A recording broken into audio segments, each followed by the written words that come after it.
कंचन के बेटे ऋषि की शादी कहीं नहीं हो रही थी। एक तो ऋषि मोटा, ऊपर से कमाई भी कोई खास नहीं। लेकिन कंचन को तो शौक था मॉडर्न बहू लाने का, और उसे एक दिन ऐसी लड़की मिल भी जाती है। हमें तो आपका ऋषि बहुत पसंद है, लेकिन मैं आपको साफ साफ बता देती हूँ, मेरी बेटी के शौक थोड़े से अलग है बहन जी। अरे बहन, हमें सब पसंद है। आपकी प्रियंका जैसी लड़की की तलाश मुझे कब से थी। जींस पहनकर अंग्रेजी में गिटर पिटर बोला करे। अरे बहन जरा सुन तो लो, मेरी बेटी के शौक क्या क्या है। अरे नहीं नहीं बहन, बस लड़की को देख लिया तो सब कुछ देख लिया। आप ना शादी की तैयारी करो, और वो जरा सामान की लिस्ट भी दी है ना मैंने। हाँ बहन जी, सारा सामान शादी से एक दिन पहले ही आपके दरवाजे आ जाएगा।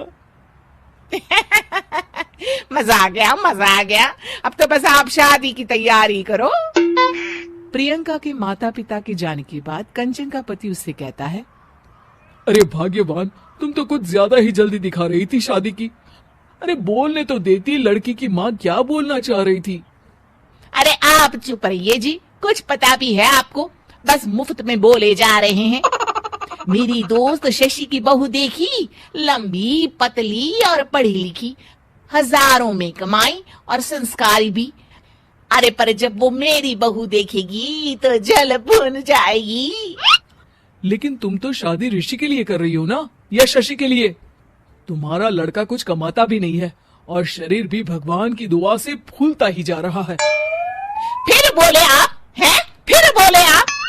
मैंने कहा ना, प्रियंका जैसी जींस पहनकर अंग्रेजी झाड़ने वाली बहू किस्मत वालों को ही मिलती है। चुप रहिए आप। पति के लाख कहने पर भी कंचन ऋषि की शादी प्रियंका से करवा देती है। लेकिन प्रियंका जैसे ही घर में आती है, वैसे ही जोर जोर से चिल्लाकर नाचने लगती है।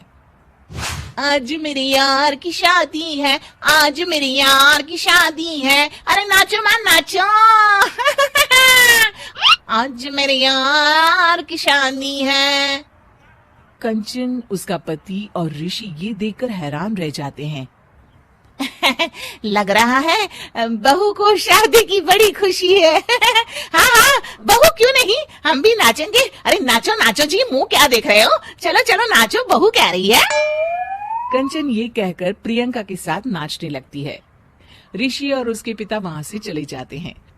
अगले दिन कंचन अपनी सहेलियों को प्रियंका से मिलवाने के लिए घर बुलाती है, जहाँ शशि भी आती है।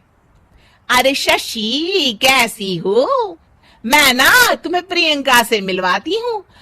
अरे सच्ची में बहुत ही एडवांस सोच की लड़की है। कितने मॉडर्न ख्यालात है उसके, पता है तुम्हें? अरे हाँ कंचन, जरूर। बच्चों की शादी अच्छी ही होनी चाहिए, और वैसे भी तुझे तो शुरू से ही ऊंचे ख्याल की बहू चाहिए थी। तभी कंचन की सहेली कहती है, अरे कंचन, बुलाओ ना प्रियंका को, हम भी मिल ले। अरे बहू प्रियंका, जरा बाहर तो आना। कई बार आवाज देने के बाद भी प्रियंका बाहर नहीं आती है, तो कंचन को बुरा लग जाता है। वो उसे लेकर बाहर आती है, लेकिन ये क्या, प्रियंका लड़खड़ाती हुई बाहर आती है और उसके हाथ में शराब की बोतल होती है। हालांकि शराब पीना स्वास्थ्य के लिए हानिकारक होता है और ये हमारी किडनी के लिए बहुत ही खतरनाक है, लेकिन कंचन की बहू प्रियंका पूरे नशे में होती है। अरे इतने सारे लोग। ये कहकर वो शशि के पास जाती है। आंटी जी, पत्ते खेलेंगी, पत्ते। अरे दूर हो, दूर हो, तुम्हारे मुंह से तो शराब की बदबू आ रही है। अरे कंचन, माना तुम्हें मॉडर्न बहू चाहिए, लेकिन आधुनिकता का मतलब ये तो नहीं ना। बुरा ना मानना कंचन, तुम्हें पता था कि तुम्हारे बेटे की कमाई और शरीर दोनों ही ठीक नहीं है, तो तुम्हें उसी हिसाब की लड़की से शादी करवानी चाहिए थी। ऐसा कहकर सभी औरतें वहां से चली जाती है। तभी प्रियंका की माँ कंचन के घर आती है। अरे बहन जी, बड़ी चालाक निकली आप तो। बिना बताए अपनी पियक्कड़ बेटी मेरे लायक बेटे के गले में बांध दी। आय हाय, बड़ी आई बिना बताए। उस दिन जब मैं ये बात बता रही थी तो तुम तो सुनने को भी तैयार नहीं थी। अब भुगतो तुम। ये कहकर वो वहां से वापस चली जाती है। सबके जाने के बाद कंचन अपना सर पकड़ लेती है।